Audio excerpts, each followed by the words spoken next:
Welcome to my channel Academic Research. In today's video, I will discuss top interview questions and answer for Triple E, Double E and ETC students. So let us see the first question. Why current will be double at the short circuit in a line terminal? This is very important question. When a reflected voltage wave from a short circuit forces the line voltage to zero, the electrical energy is released in the absence of any loss mechanism. This energy cannot be dissipated. It means we have to neglect the losses. So energy dissipation is zero. So this energy is converted to magnetic energy, and magnetic field MMF contains the energy of incident and reflected wave. This accompanied by doubling the current, which quadruples the energy stored in the magnetic field. So next question, what is called ferro resonance? This is also another very important question. So in the phenomena of series resonance, a very high voltage can appear across the elements of a series LC circuits. That is, when it is excited near its natural frequency. So voltage V is the vector sum of VL and VC. It means suppose the capacitor and inductor are connected in series. Therefore, the total voltage supply V is equal to vector sum of voltage across inductor and voltage across capacitor. But voltage across inductor leads the current 90 degree and capacitor that is the voltage across capacitor lags 90 degree. Therefore, both the voltage exceeds far from the supply voltage V. This is called dynamic over voltage.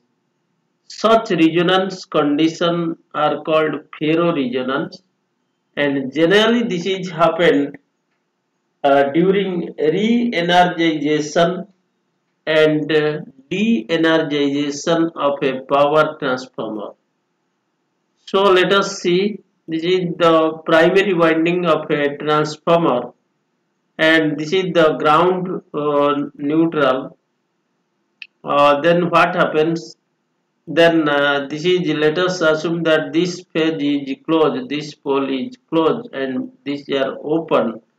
Then what happens? This is the a capacitance developed from this phase to ground, that is the ground capacitance, and this is connected to inductance.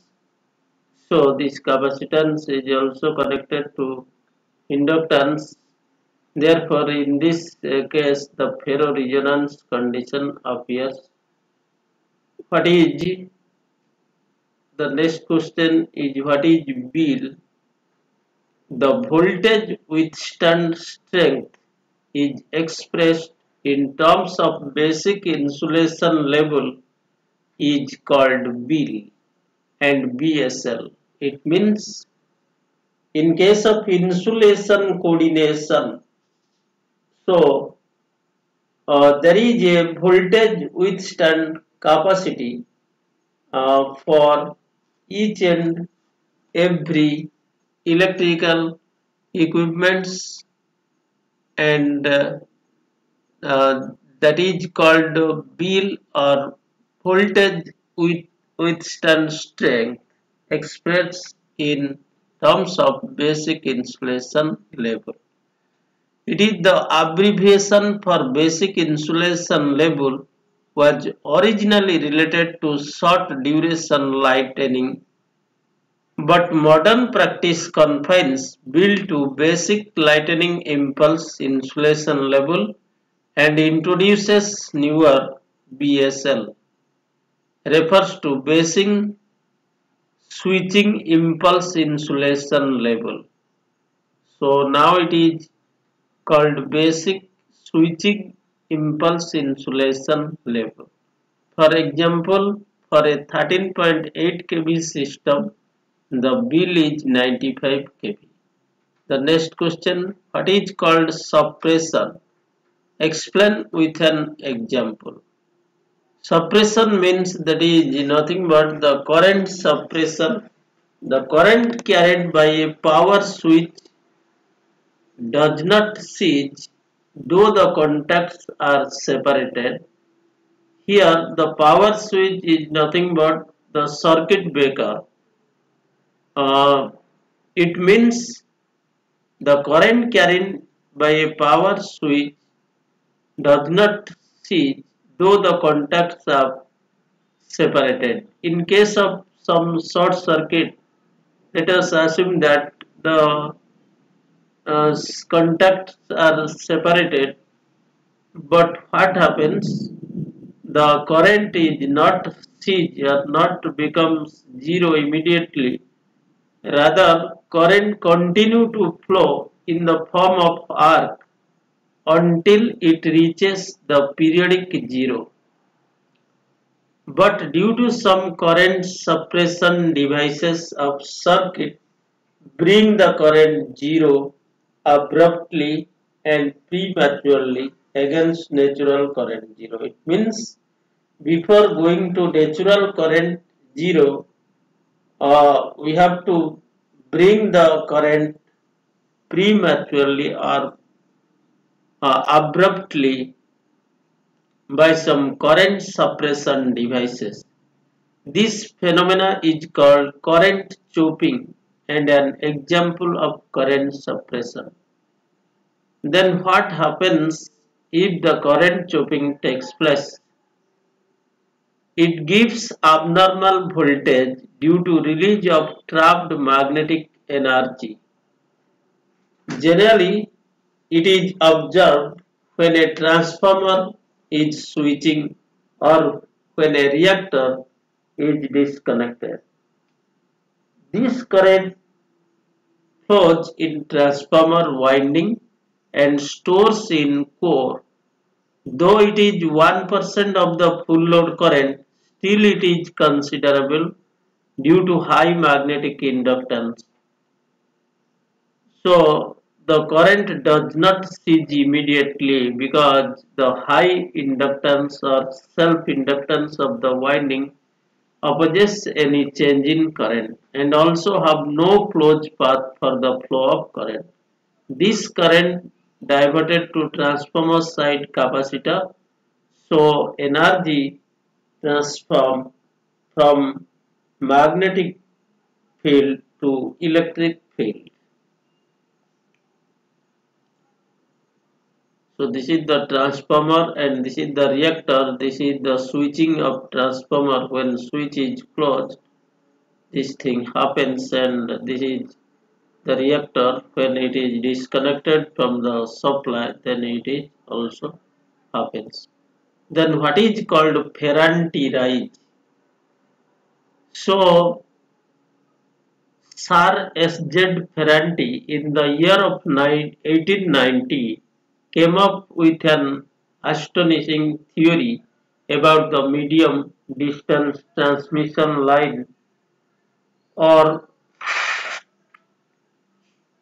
long distance transmission lines, suggesting that in case of light loading or no load operation of transmission system, the receiving end voltage often increases beyond the sending end voltage, leading to a phenomena known as Ferranti effect in power system. Then let us see, when a capacitor connected to a system, the leading current that is flowing through the inductance of the system causes the capacitor voltage somewhat higher than open circuit system voltage. This referred to negative regulation is called Ferranti rise. So what is called back flashover? So back flashover is a phenomenon in which flashover takes place from tower top to the conductor across the insulator. If the tower footing resistance is considerable and is uh, struck by lightning, then voltage built across the tower top will be very high. Any instant, at least one phase will have the opposite polarity to the lightning surges. Such a phase is more likely flashover is called back flashover. Therefore, the tower footing resistance should be as low as possible. That is, it should not exceed 20 ohm. So this is the back flashover takes place in a tower. Then what is AS and its significance? In central load frequency control of a given control area, the change in frequency is known as area control error. So that is in case of load frequency control, if there is change in frequency takes place, that is called as area control error. So this is called AS. And what is the significance? So if we'll connect or use AS in integral control loop, first the steady state frequency error is 0. So this is the main significance of AS, and it is generally used in integral control loop to make the steady state frequency error 0. So next question is what is called restriking voltage and its cause. In AC circuit breaker, the current interruption takes place at the natural zero current wave. At current zero, a high frequency transient voltage occurs at the breaker contacts and causes rapid distribution of energy between the magnetic and electric field associated with the plant and transmission lines of power system. This transient voltage known as restriking voltage.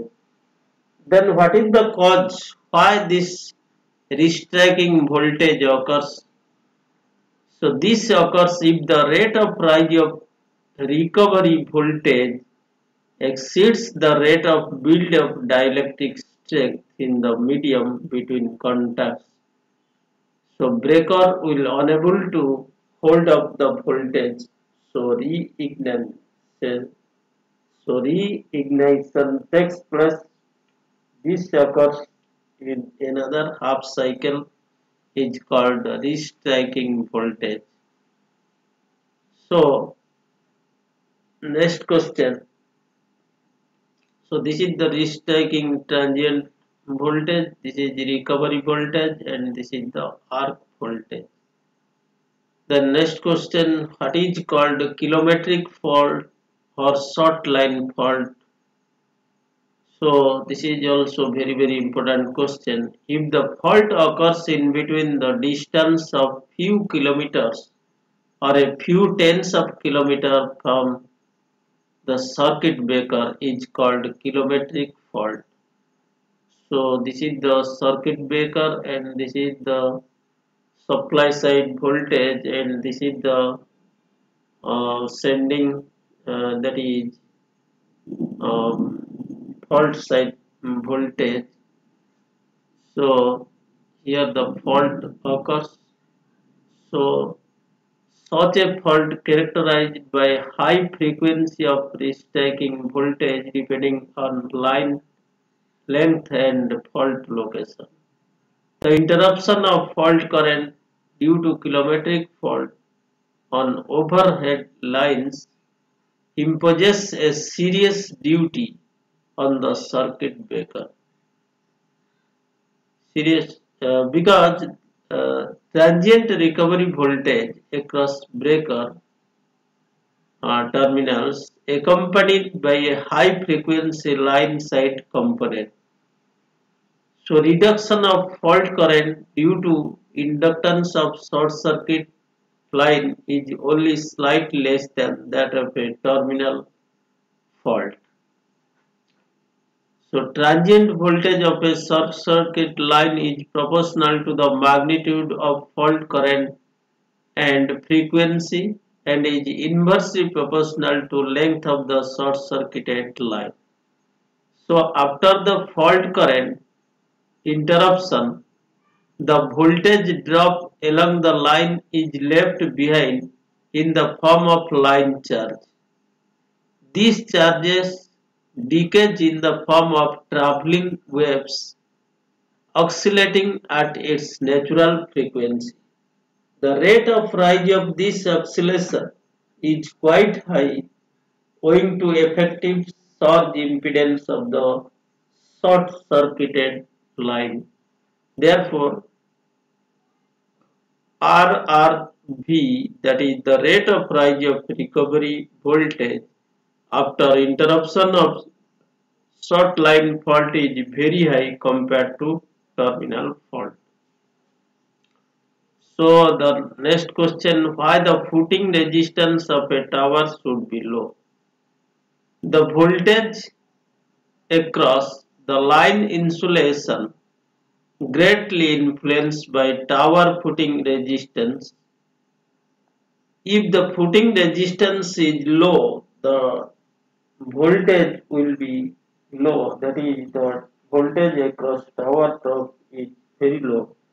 If it is high, then voltage is high. Therefore, during lightning condition,